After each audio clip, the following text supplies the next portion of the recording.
Very good morning to all of you. जैसा कि हमने लास्ट क्लास में कंट्रोलिंग वाला चैप्टर अपना स्टार्ट किया था, nature and process of control, जिसमें हमने कवर किया था process of control and types of control. आज जो टॉपिक्स हम करेंगे इस चैप्टर के, that is characteristics of control, एक है नीड फॉर कंट्रोल, आगे आ जाएगा prerequisites of control system, causes of resistance to change, limitation of control. तो चलिए बढ़ते हैं अपने टॉपिक की साइड। सबसे पहले हम बात करते हैं करेक्टरिस्टिक्स ऑफ कंट्रोल। करेक्टरिस्टिक मतलब फीचर्स ऑफ कंट्रोल। सबसे पहले मैनेजरियल फंक्शन है। किसका काम होता है कंट्रोल करना? मैनेजर का। मैनेजर क्या करते हैं? टारगेट बनाते हैं। टारगेट को किसके साथ मैच करते हैं? एक्चुअल परफॉर्मेंस के साथ मैच करते हैं। कुछ डेविएशन हो तो उसे कंट्रोल करते हैं। तो ये सिर्फ एक टॉप लेवल मैनेजमेंट का काम नहीं होता, या टॉप लेवल मैनेजर का काम नहीं होता कि वाइस प्रेसिडेंट ही करेगा। हर डिपार्टमेंट का जो हेड होता है, हर डिपार्टमेंट का मैनेजर अपने अपने डिपार्टमेंट की एक्टिविटीज़ को कंट्रोल करेगा। सेकंड है फॉरवर्ड लुकिंग। फॉरवर्ड लुकिंग क्या है? आगे देखना। कंट्रोल क्या है? आगे देखने की प्रोसेस है। पास्ट में जो हो चुका होता है उसे हम, वो तो गलतियां हो गई, वो तो अब कंट्रोल नहीं हो सकती। अगर होंगी तो वो कॉस्टली पड़ेगा कंपनी के लिए, वो सिस्टम ऑर्गेनाइजेशन का। यहाँ पर क्या है कि पहले से प्लान बनाकर उन प्लान्स के अकॉर्डिंग काम करना, अगर कुछ डेविएशंस आ रही हैं तो उन्हें कंट्रोल करना। नेक्स्ट है कॉन्टिन्यूस एक्टिविटी। क्या एक टाइम का काम होता है कंट्रोल करना? नहीं। जो कंट्रोल है वो एक कॉन्टिन्यूस चलने वाली प्रोसेस है, कि प्लानिंग की तब भी कंट्रोल चल रहा है, प्लानिंग के बाद आपका काम वर्किंग में है, वर्क इन प्रोग्रेस में चल रहा है, तो भी आप कंट्रोल एक्टिविटीज इंप्लीमेंट करेंगे। और आपका काम फिनिश हो गया तो भी आप एक बार देखेंगे कि जो टारगेट थे उसके अकॉर्डिंग काम हुआ या फिर नहीं हुआ। Next, control is related to planning. Control किससे रिलेटेड है? प्लानिंग। क्या विदाउट प्लानिंग कंट्रोल पॉसिबल है? नहीं। Planning and controlling both are interrelated. Without plans control can't be implemented, and without control हमारी प्लानिंग फेल हो जाती है। तो प्लानिंग का होना ज़रूरी है कंट्रोल करने के लिए। नेक्स्ट है हमारा essence of control is action. देखो कंट्रोल किस वजह से पॉसिबल है?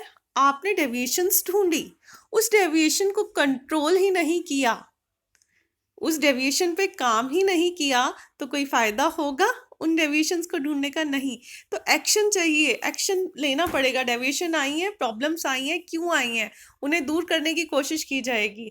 तो एसेंस जो होता है कंट्रोल का वो होता है एक्शन। आई होप आपको करेक्टरिस्टिक्स क्लियर होंगे। चलिए बढ़ते हैं अगले टॉपिक की साइड। दैट इज नीड भी बोल सकते हैं, इंपॉर्टेंस भी बोल सकते हैं कंट्रोलिंग की।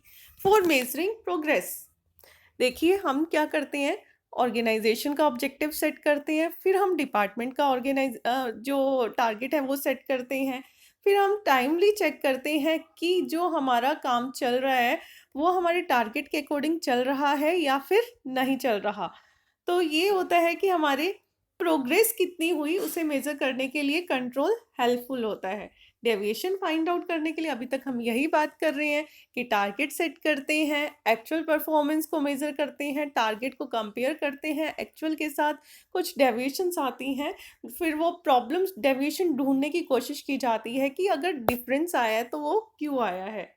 Indicating corrective action. अब डेविएशन तो आ गया, अब उसके बाद क्या करना है, वो डेविएशन आया, क्या क्या रीज़न था, उसके लिए वो रीजंस हटाने के लिए वहाँ पर एक्शन लिया जाएगा।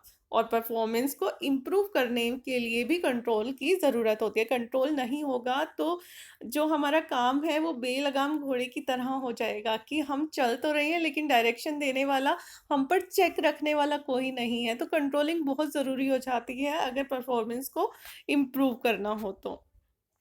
ये बहुत इंपॉर्टेंट क्वेश्चंस हैं, और अक्सर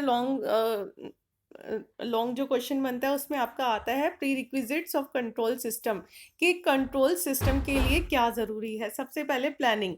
सबसे पहले क्या चाहिए? प्लान होना। प्लान क्या होता है?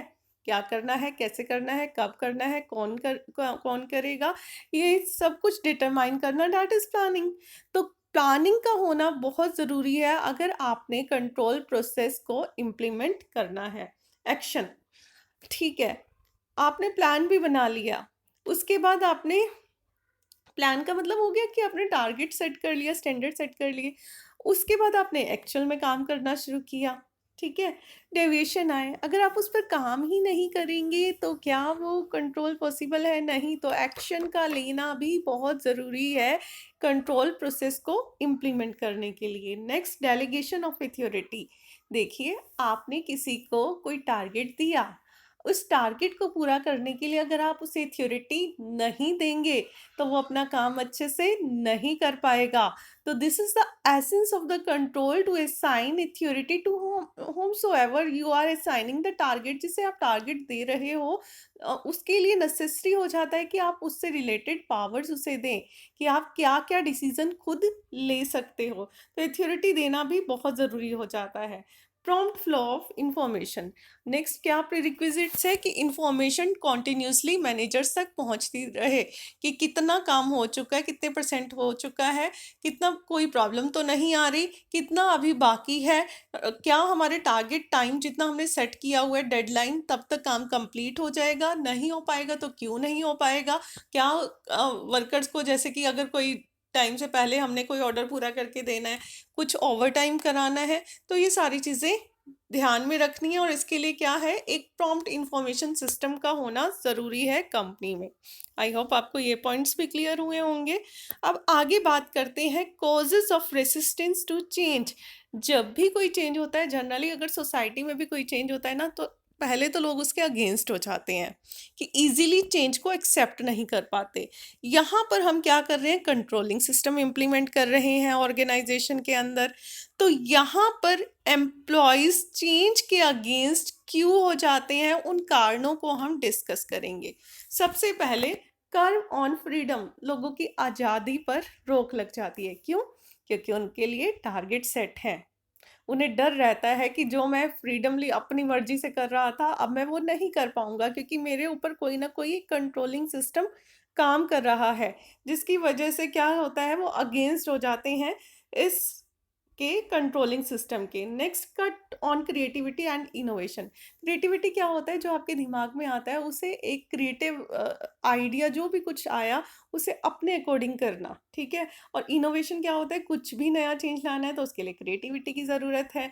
तो कहीं ना कहीं क्रिएटिविटी और इनोवेशन को कर्व लग जाता, मतलब कर्व हो जाता है, मतलब उस पर भी रोक लग जाती है। क्यों?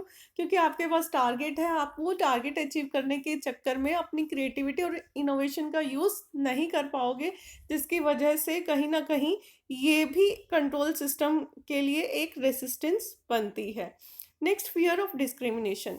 क्या होता है कि एम्प्लॉयज़ ये सोचते हैं कि कंट्रोल सिस्टम यूज़ करने की वजह से डिस्क्रिमिनेशन होगा, मतलब पार्शियलिटी होगी बिटवीन द एम्प्लॉयज़ की। कुछ एम्प्लॉयज़ को तो बेस्ट एम्प्लॉयज़ के अवार्ड मिल जाएगा और कुछ पीछे रह जाएंगे।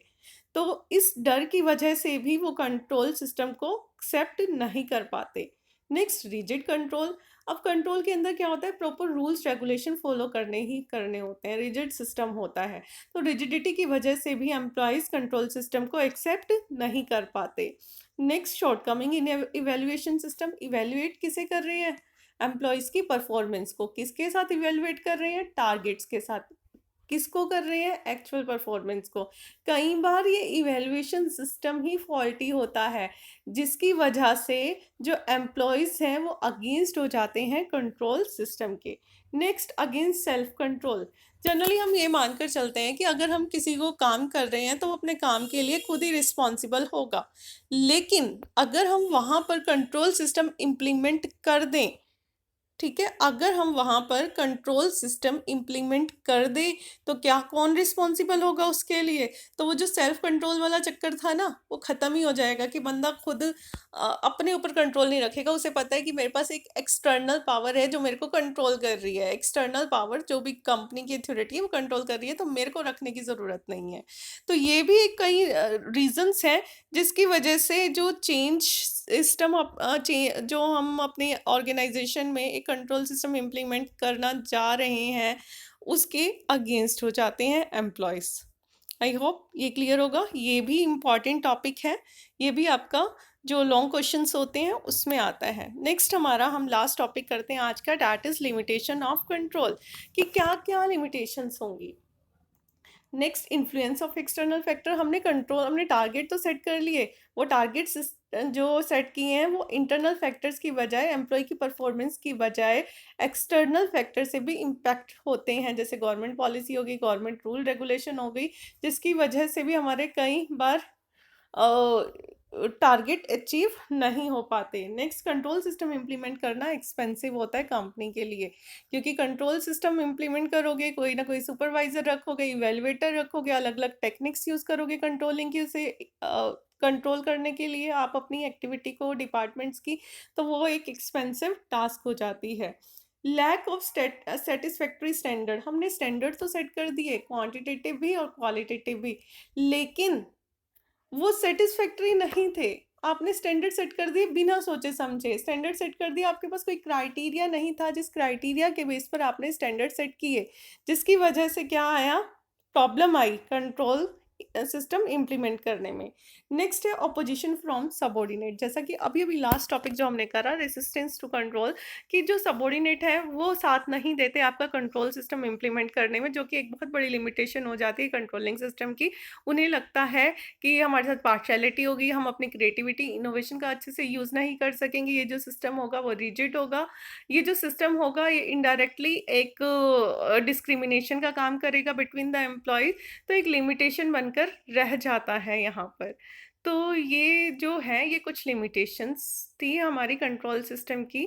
तो आज जो हमने टॉपिक किए, अगर इन टॉपिक से रिलेटेड आपको कोई भी डाउट हो, कोई भी प्रॉब्लम हो, तो आप व्हाट्सएप ग्रुप या फिर आप कमेंट बॉक्स में अपना क्वेश्चन डालकर पूछ सकते हैं। Thank you so much.